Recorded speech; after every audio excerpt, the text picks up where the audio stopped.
Our keynote speaker today is former Central member Greg Bancroft. Greg has held many diverse roles throughout his long career: Episcopal priest, pastoral counselor, adjunct professor, Navy chaplain, corporate trainer, and community engagement leader. Greg and his wife Sally moved from Minneapolis to the Nashville area in 2015 to form a 3-generation household.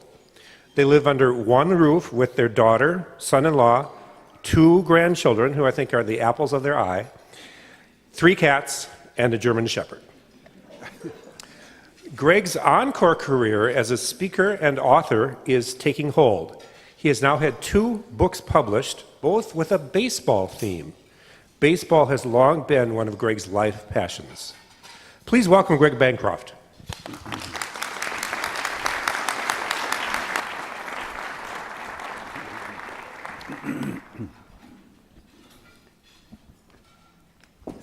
Thank you. I've got this. So, does this work?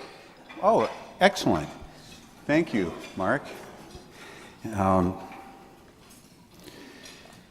Much of the language and metaphors of baseball are in our everyday lives. Here at Central, words like persistence, perseverance, encouragement, hope, Little League affirmation, all ring out. And so I say baseball is good theology. The pastors and staff, and this is not going to work, is it? I got to move this down. How's that? A little better?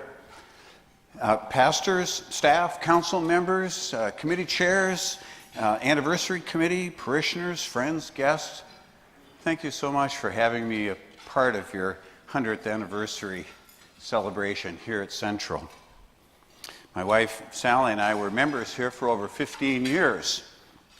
We continue to listen to the services online whenever we need a music fix, a sermon fix, or we're just too lazy to get ready for church. We're spoiled. You, in so many ways, have set such a high bar for us in terms of what a church can be. We're very grateful to have been so richly blessed by you all those years and continue to be blessed by you. Wow, a century. That's like 100 years. That's a long haul season in anyone's book. You've weathered political, economic, and social storms, wars, natural disasters. You've weathered weather, blizzards, floods, tornadoes, and you've weathered clergy. You know that expression, clergy may come and go, but the altar guild still remains. Thank God. Not just the altar guild, however. There are people who show up for each other every week here in church, and not just in church. They show up for each other in times of sickness and death and birth and all kinds of needs. You are there for each other. You can count on each other because you've been there for each other for so many years, and you still are. We came here one Easter Sunday. We had just moved back to Minnesota, and we were church shopping. And not knowing that the parking ramp was directly behind the church, we pulled in 12th Avenue, found a parking place right in front of the church on Easter Sunday. Now that never happens, right? Anyway, we were absolutely blown away by the service. It was just spectacular. And though we drove past several churches on our way here from South Minneapolis, we stayed. Something about you stuck. Your grit, your perseverance, your outreach. And we were so blessed to be a part of that ministry for so many years. You have helped hundreds, and I would say thousands of people through the years, not just people who come to church here, but the Restoration Center, the Free Store, Augsburg Health Commons, Street Voice of Change, Downtown Coalition to End Homelessness, Cherish All Children, all are a huge part of Central's local outreach. But you support global missions in Bangladesh, China, Africa. You support missionaries who are translating Scripture.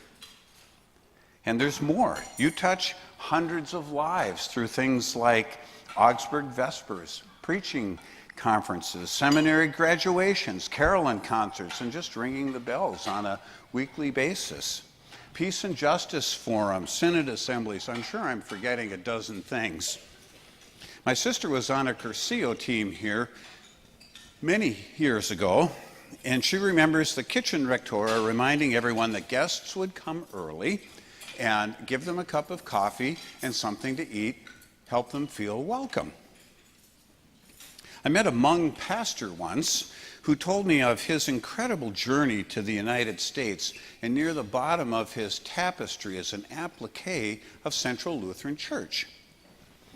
Incredibly, he found his way to Central Lutheran Church with a piece of paper, a name, and an address, all the way from Vietnam. Someone helped him learn English. He graduated from college and seminary and was ordained a Lutheran pastor. He has a vibrant ministry with Hmong people, like rings on a pond. You keep having influence well beyond these walls. Grit, perseverance, persistence. That's the long haul. You were there for us, Sally and me. I went through a period of more than 2.5 years of unemployment, lost everything. You were there for us in so many ways, some of you financially on more than one occasion.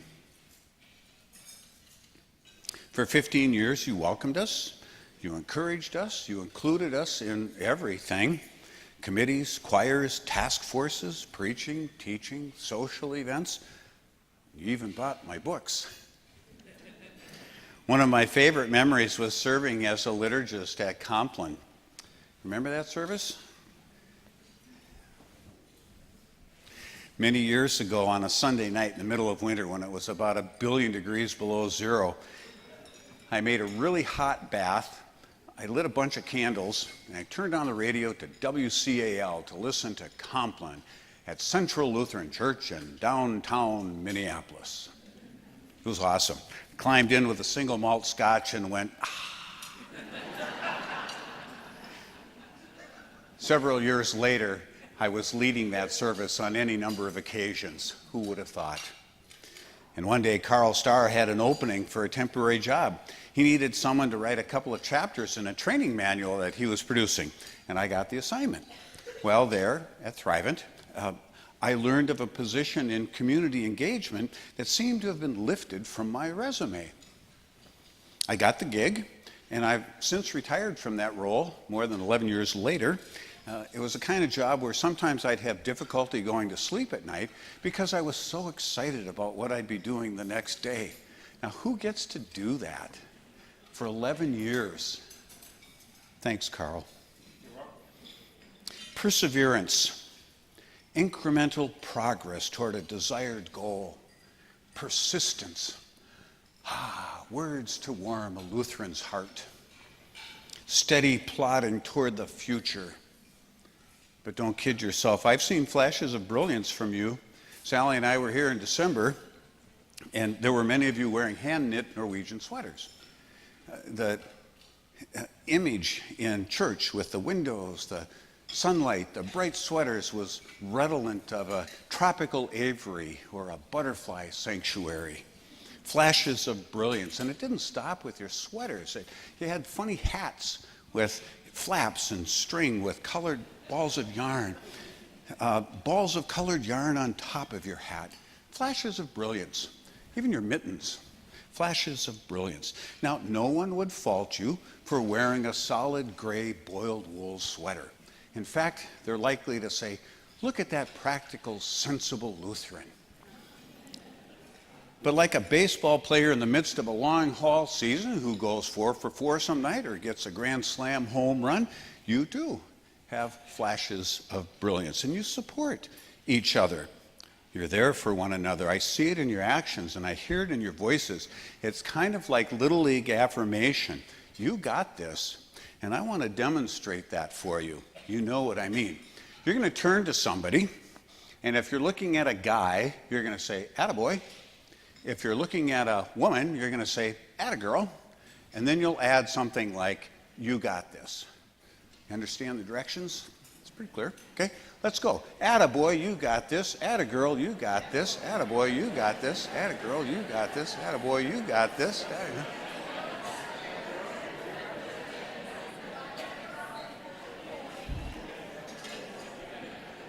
Thank you. That Little League affirmation has been released, and you'll breathe it in every time you come into this room. Lorelei, our 7-year-old granddaughter with whom we live, showed up at our door one day with her bike helmet on. This could be anything: warrior princess, space travel, who knows. She burst in, she says, "Papa, will you play with me?" And I said, "Sure, what should we do?" "I want to keep riding my big girl bike." Okay. She was getting pretty good at it. We have a flat part of the driveway up at the top and a big round thing. No training wheels, no broomstick behind the seat kind of thing, and God forbid I should hang on to her. Just be there in case she tipped over, right? But she was doing pretty well. All of a sudden, down the steep part of the driveway she goes. And all I could see, broken bones, gallons of tears, blood, and I ran down as fast as I could go, and I got down there, and she's got her hands like this, and she's shaking, and I said, "Lorelei, you look frightened." And she said, "Oh, very much so." And I said, "How did you get down here without crashing?" And she's holding on, and she says, "I kept telling myself, I'm okay. I can do this." She looked at me and she said, "I got this." You say that all the time, Papa. Okay? Riding your bike changes your life. It opens up possibilities, helps you imagine more of what your future can be like. Being saturated in Little League affirmation, that little girl, our granddaughter Lorelei, can face her future with confidence. Something might be scary and difficult, but she can do this. It's like riding a bike. For a century, you've led the way for other churches to follow. You've stood with those at the margins of our society. You've advocated for the voiceless and forgotten. You've saturated each other in Little League affirmation. In another sense of the phrase, "you got this," it means it's your turn. When someone says in the middle of the night, for example, it's your turn to walk the teething baby, that means you got this. You got this. Okay? It's a matter of urgency as well as responsibility. Time to show up, dig in. So you have taken responsibilities on issues of human sexuality, affordable housing, living wages, ordination. You even say the new Lord's Prayer, which for goodness sakes is now 45 years old.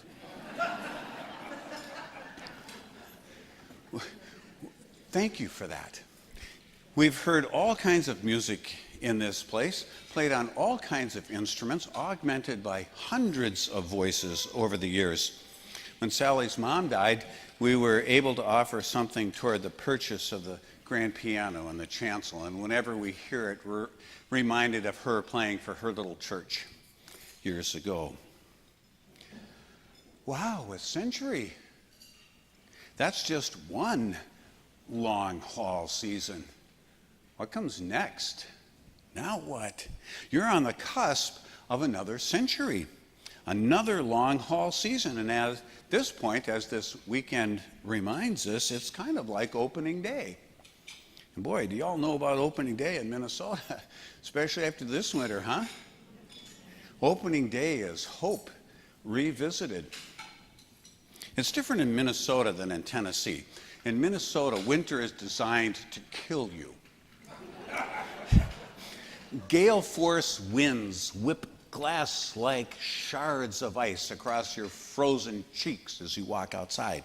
You're alive, barely, because of the layers of clothing designed to stave off instant death should you lose any of it. Opening day comes and people truck up and over the mounds of snert to get into Target Field where they see green grass for the first time in months. It's green because there are heater coils in the root system to keep it from freezing. Dig that. Grown men burst into tears. Couples fall in love all over again. People see God. It's opening day. It's new life. It's baseball. Winter in Tennessee is a little different. You can't go outside unless it involves water and mud. It's disgusting. It won't kill you, but it's irritating. But in Tennessee or in Minnesota or elsewhere for that matter, opening day is all about hope. This could be the year. Yes, sir. This is when we go all the way, yes, ma'am, to the World Series, even though nothing in the last decade remotely indicates that's remotely possible. So what? It's still a day of hope. You are a place of hope for so many. You are on the cusp of another century of hope for other people. And because you do so much for others, I'm glad to see you do something for yourselves. I love partying in this space. We watched the building progress from our little apartment in Nashville. It was exciting to see it all done finally when we came this past December. My first reaction is, it's perfect. And I had two competing images, and they both fit. One was of an arm coming down from the past, represented by that solid gray bell tower. Okay?